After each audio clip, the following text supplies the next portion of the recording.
Well, well-known explorers and humanitarians Kingsley and Ross Holgate will be back on the road this month for the first time since the lockdown began in March. And this time, their focus is on alleviating hunger by providing food to various rural communities bordering wildlife areas. For more on this, we're joined now by Kingsley Holgate. Kingsley, thank you so much for your time. I mean, I have to say these efforts are still very much needed because we both know the impacts of just the lockdown, COVID-19, specifically on rural communities.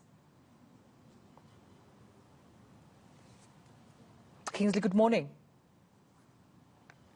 Kingsley, are you with us? Good morning to you. Good morning. Yes, indeed. Yes, I was just asking you just in terms of the impact of COVID-19 and the lockdown on rural communities, emphasizing that we know how hard it hit some of these rural communities have been and, you know, the repercussions thereafter of hunger, just amongst other things. Yes, indeed. You know, the lockdown, as you know, has had a lot of casualties, and really hard hit was the tourism industry, you know, especially lodges that were relying on international travel. Yeah, so it's been really tough for those communities alongside an area that we've been working in, of course, which is alongside game reserves and conservation areas. So, yeah, a really very difficult blow for tourism, brought to its knees, really. Over this time. Absolutely. Now, you're back on the road, I understand trying to bring some relief. How are you assisting? Well, it's also very exciting for us as we talk. You know, the convoy of Land Rovers is being loaded outside, being led by the new Land Rover Defender. There's a lot of excitement around there. The truck is being loaded with loads and loads of nutritional food packs supplied to us by the Do More Foundation and others.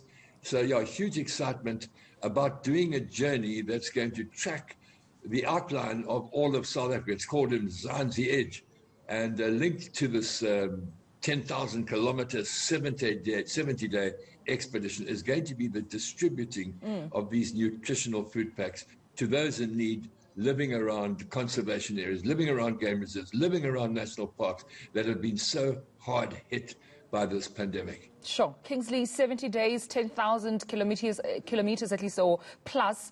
Which areas specifically can you name in terms of where you'll be reaching? Well, we sort of, you know, tomorrow morning, that's of course Friday the 18th, we dip the traditional Zulu calabash that starts every expedition. It gets filled at the beginning and then emptied at the end. And we start the ceremony at Cozy Bay. It's part of the beautiful Isimangaliso wetland park on the coast of KZN.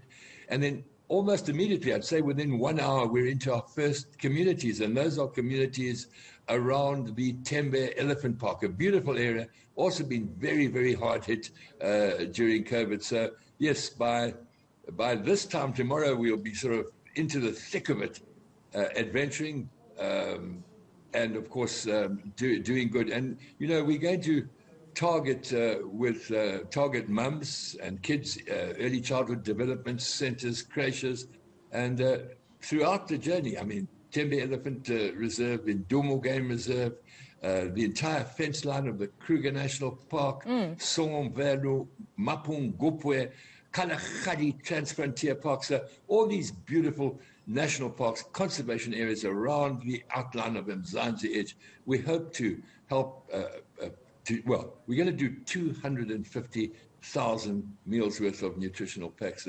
That's our target. That's a lot. 250,000 is a lot. So definitely there surely some help needed to ensure that you sustain this campaign. Kingsley, can you share any stakeholders, any partnerships at all that you are working alongside?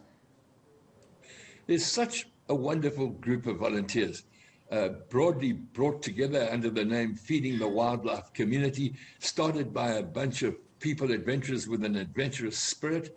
So yes, to the team, Feeding the Wildlife Community, we couldn't do this without them. Then, of course, there's the massive support from Land Rover.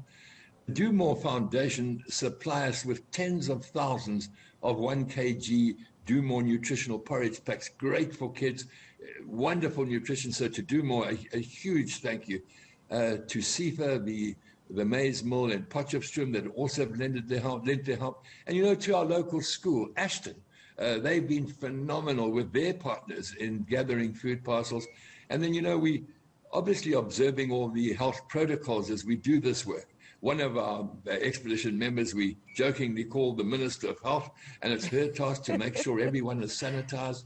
There's a distribution of soap, just in terms of just washing one's hands, and of course, beautiful shwe, traditional, colorful face masks that are supplied by our partners, Goodbye Malaria. So many people to thank, all those delightful characters who are the conservation officers for these various communities that assist us, right. The Indonors, all the areas. It's just about team effort. It's about wanting to do the best we can over this difficult time and having a great adventure at the same time. Well, Kingsley, thank you so much for joining us. And this definitely, I'm sure, has inspired many more South Africans to join hands and assist where they can, because we're still not in the clear. We still need as much help as we can in our communities. And we thank you for talking to us and, of course, championing this part.